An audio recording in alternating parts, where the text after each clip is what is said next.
si Jesus nagtudlo gyud nato sa pag-alagad sa walay pagpangayog baos.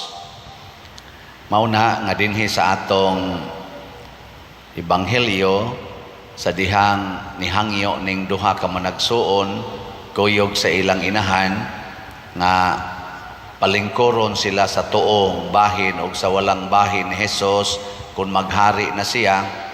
Giguba ni Jesus ang ilang panghuna-huna, pinaagi sa pag-ingon nga makainom gyud mo sa kupa nga akong imnan, pasabot makaantos mo o makapakamatay mo uban ako, pero ang paglingkod sa akong tuog, sa akong dili na ako, iya na sa amahan.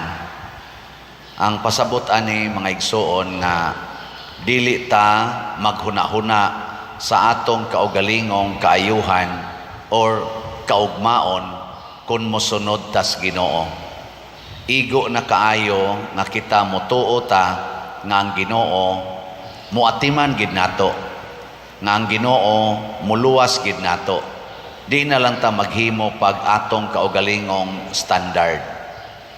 Nige, lingian na imong tupad nya ing na siya naapakay ihangyo sa Ginoo.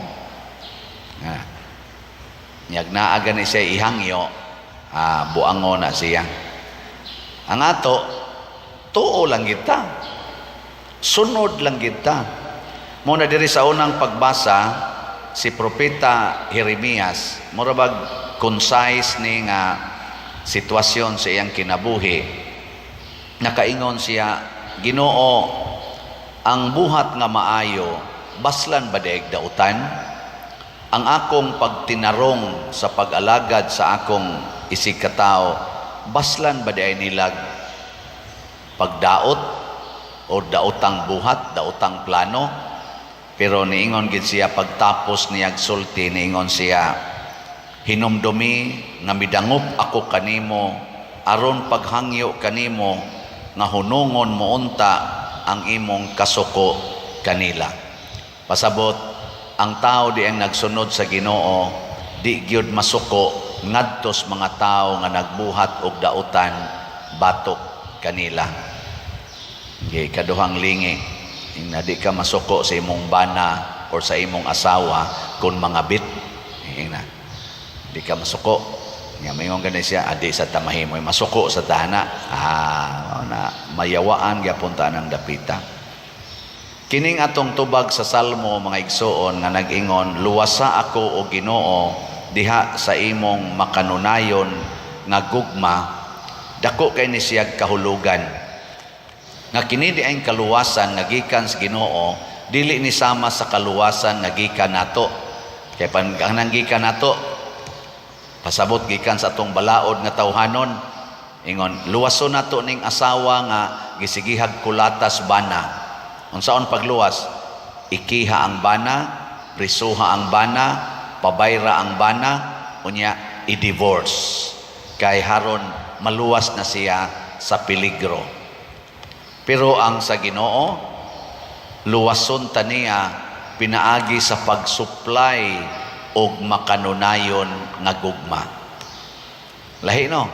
Pasabot, luwason tas Ginoo gikan aning mga dautan, iyang butangan og gugma ang atong kasing-kasing aron dili ta mohunong og higugma aning mga dautan og dili sad ta matakdan sa ilang kadautan.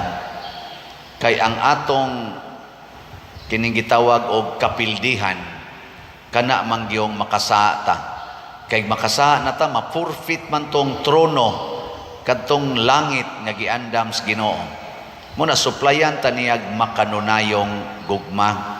So kung ikaw ginikanan ang imong anak mga tapulan kay tanan, mga masinupakon kaayo, kung mudangop kas Ginoo nya mo yung Ginoo luwasa in taon ning akong pamilya, ang una gyung himuon sa Ginoo nato or kamo di ay mga ginikanan, tagaan mo og makanunayong gugma nga dili gyud mo muundang sa paghigugma og pagpasaylo, pagdawat og pagatiman sa inyong mga anak bisan pa man og murag hopeless na ang ilang kahimtang. Nya, ganahan mo mangayo anang klasiha sa kaluwasan. Ha? Ganahan mo? Di mo ganahan, impierno dayon. Mabita na dinhi, ako sad nagsige masakog hangyo Ginoo, luwasa in taon mi ani mong daghan kaing bayranan kay paspas na kaayo ang trabaho sa atong kumbento. Ato ra ba gining gitarget nga mahuman unta karong pizza 12 or ini ka Abril kay before sa pizza 12 kay ato untang publishingan. Murag mahuman baya pero ang atong bayronon portig yung daghana. Mao na sige lang gyud kog pamaligya ninyong slots. Naay uban mo palit, nasa uban gabalik-balik og palit. Lipay kay ko ana. Pero daghan pa kaayo ang wa mo palit. Sige, lingi ana imong tupad ing na mo palit na ta. Nya og kanang wa diri kanang imong amigo amiga tiksi ragod, tiksi ba? Ing na mamalita na og slots. Bisag tag usa lang ka slot gud, usa sa SBF dag 500 man nya usa sad sa DCHS kanang atong para special slot nato sa atong pista og sa Holy Week. Unsa man ni sila? Pagpakita og gugma. Nya ako sad ani nga inyong parish priest nga nag-organize ni ining maong mga kalihukan, maong projects, ako sang gamiton ang gugma. Gugma sa paghatag ninyo og opportunity nga makapaambit mo sa inyong mga grasya, financial o spiritual nganhi sa atong simbahan. Kay mao man na ang tinuod nga naghigugma ay mag-inambitay. Nya naay panahon nga mopaambita sa material, nya naa say panahon nga mopaambita sa spiritual kanang virtues, sama anang pagkamapailubon, pagkamainantuson, pagkamapasayloon, kanang pagkamalinawon, pagka-accommodating, pagkamapaubsanon, kining mga spiritual nga mga gasa nga atong ihatag sa tuisig katao bunga sa atong paghigugma. Gikinahanglan kay na usahay pa gani makaingon ta mag-unsa man ang kwarta ug wa nay gugma. Di ba? Kay ang kwarta nga way gugma murag way bili, pero ang gugma sang way kwarta mura man sagwa say ayo. Nahigugma ta simbahan unya di kang palit og slot, mura man sag makaingon ta nga mura sa digway ayo da. Ingon ani ang solusyon di ay walay nahigugma nga dili mo paambit og kwarta, pero daghang tao nga naay kwarta pero way gugma. Ana din na siya. So kitang naghigugma ay necessary gina nga mag-inambitay sa atong mga material nga mga gasa, pero kanang mga way gugma mapuno na sila sa material nga gasa, pero mga daw gyapon kay na sila. Makaluwas ba? Dili. Makatiwas.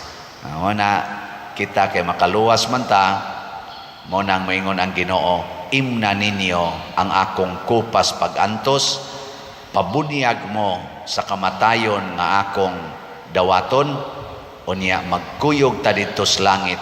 Dili na importante asa mo lingkod, basta masud tas langit, equal na tagkalipay, wala ka nang hahanapin pa.